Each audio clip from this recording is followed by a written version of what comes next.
ওনাকে আমরা আমাদের কিছু বলার জন্য অনুরোধ করছি। নাচ গান হচ্ছিল, ছোট ছোট বাচ্চারা কি সুন্দর নাচছিল, তার ফলে আমি এসে এখানে বিঘ্ন ঘটিয়ে দিলাম। এই জন্য আমি দুঃখিত, কারণ যেদিনকে এই প্যান্ডেলটা উদ্বোধন সেদিনকে আমি দুঃখিত, আসতে পারিনি। সমস্ত ক্লাবের সমস্ত সদস্যদের, মিলনতীর্থ ক্লাবের সদস্যদের কাছ থেকে আমি আমার ক্ষমা প্রার্থনা।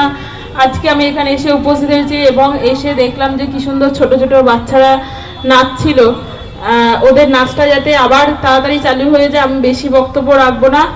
সবাই দুর্গোৎসবে সবাই আনন্দে মেতে উঠুন, সবাই ভালো থাকুন, সুস্থ থাকুন, এই কামনাই মায়ের কাছে রাখি। এবং মা সুন্দর যেমন বাচ্চারা নাচছে এবং সামনে যেমন তাদের দর্শকরা বসে আছে, এইটা যাতে আরো বেশিক্ষণ চালু থাকুক, তার জন্য আমরা আবহাওয়ার কাছ থেকে একটা মাকে প্রার্থনা রাখছি যে আবহাওয়াটা যেন ভালো থাকে। এবং এই আবহাওয়া না ভালো থাকলে হয়তো কেউ আমরা ভালো থাকবো না। সবার একটুখানি বৃষ্টি দেখলেই আমাদের মনটা আরো সংকুচিত হয়ে যায়।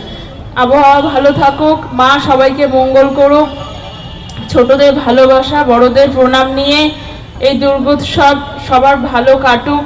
কারণ আমাদের দুর্গোৎসব এখন শুধু 4-5 দিনের পুজো নয়, এখন কিন্তু মহালয়ার পর থেকেই মানুষের ভিড় দেখা যায়। অনেক